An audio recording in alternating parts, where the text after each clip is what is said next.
Halo semuanya, perkenalkan nama saya Indah Sri Rejeki Saragi dengan NIM 2005-20031, Prodi PGSD semester 3. Nah, di kesempatan ini saya akan menjelaskan sedikit tentang simulasi pembelajaran berbasis Android. Nah, selanjutnya apa saja sih yang dibahas di video ini?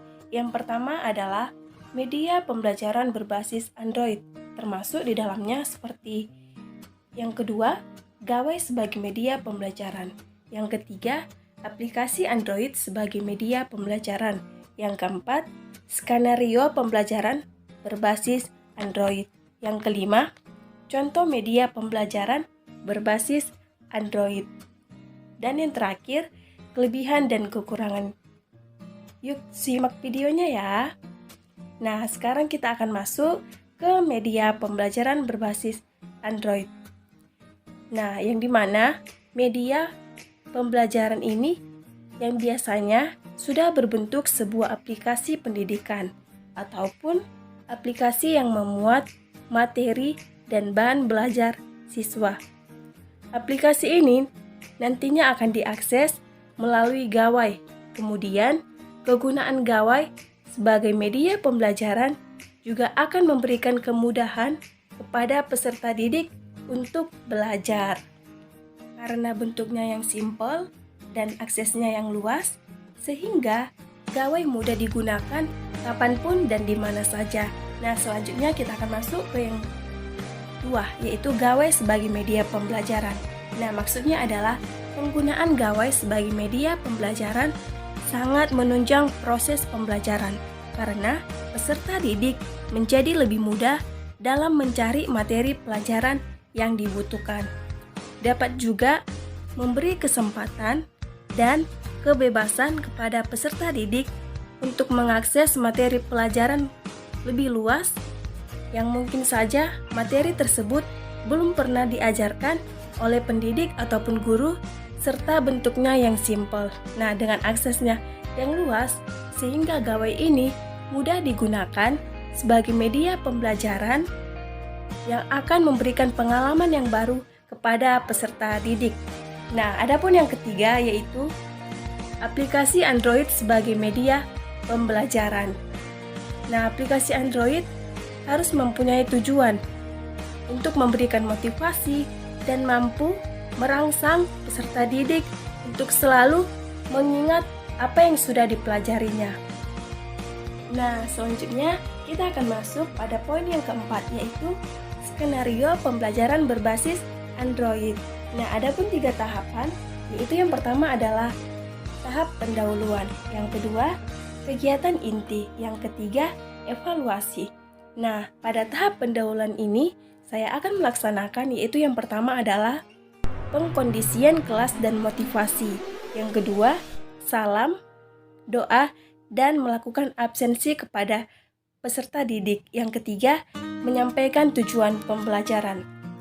Nah, yang pertama, pengkondisian kelas dalam arti mengkondisikan tempat duduk siswa, kemudian menunjukkan perangkat yang akan digunakan pada saat pembelajaran berlangsung.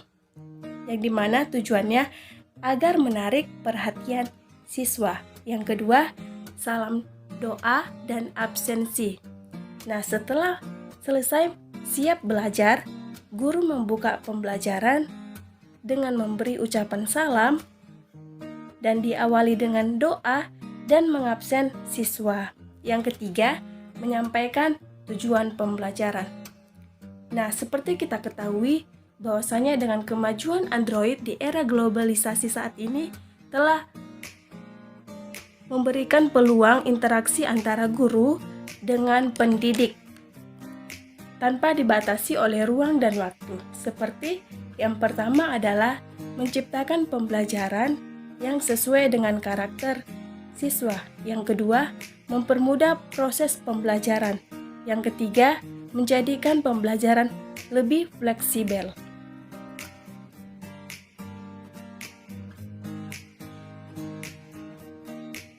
Nah, selanjutnya kita akan masuk pada poin yang kelima, yaitu contoh media pembelajaran berbasis Android.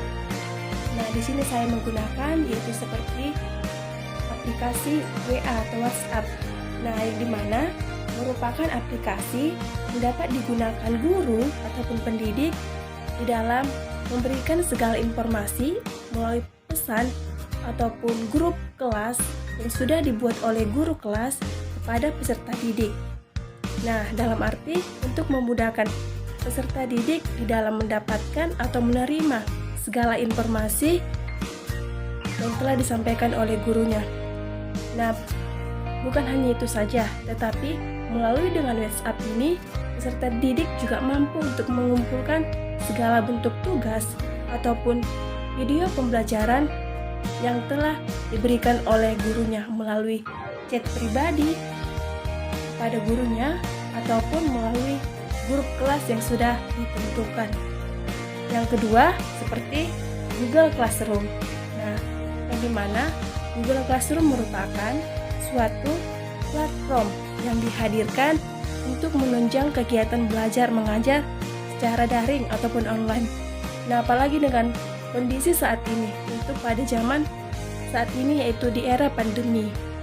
Nah, yang dimana tujuannya yaitu bisa memberikan segala tugas ataupun bisa mengirimkan tugas ataupun membagi kelas dan lain sebagainya. Nah, selanjutnya kita akan masuk pada poin yang keenam, yaitu kelebihan dan kekurangan media pembelajaran berbasis Android. Nah, terlebih dahulu kita akan masuk kepada kelebihannya, yaitu yang pertama adalah dapat digunakan dimanapun, pada waktu kapanpun. Yang kedua, ukuran perangkat yang kecil dan ringan daripada ukuran PC desktop. Yang ketiga, kebanyakan perangkat bergerak memiliki harga yang relatif lebih murah dibandingkan dengan harga desktop. Yang keempat, diperkirakan dapat mengikut sertakan lebih banyak pembelajar karena pembelajaran e-learning yang dapat memanfaatkan teknologi yang biasa digunakan di dalam kehidupan sehari-hari. Nah, selanjutnya kita akan masuk ke dalam kekurangan media pembelajaran berbasis Android. Nah, yaitu yang pertama adalah belum banyak informasi mengenai pemanfaatan smartphone, khususnya telepon seluler, sebagai media pembelajaran. Yang kedua, perangkat Android biasanya memerlukan akses internet untuk dapat beroperasi dengan baik. Namun kenyataannya, akses internet yang belum tersedia secara merata. Nah, apalagi seperti di daerah-daerah pelosok. Nah, sehingga di daerah pelosok ini tidak bisa maksimal di dalam menerapkan media pembelajaran berbasis Android ini. Baiklah, demikianlah materi ataupun simulasi skenario pembelajaran saya terkait tentang skenario pembelajaran berbasis Android. Sekian dan terima kasih.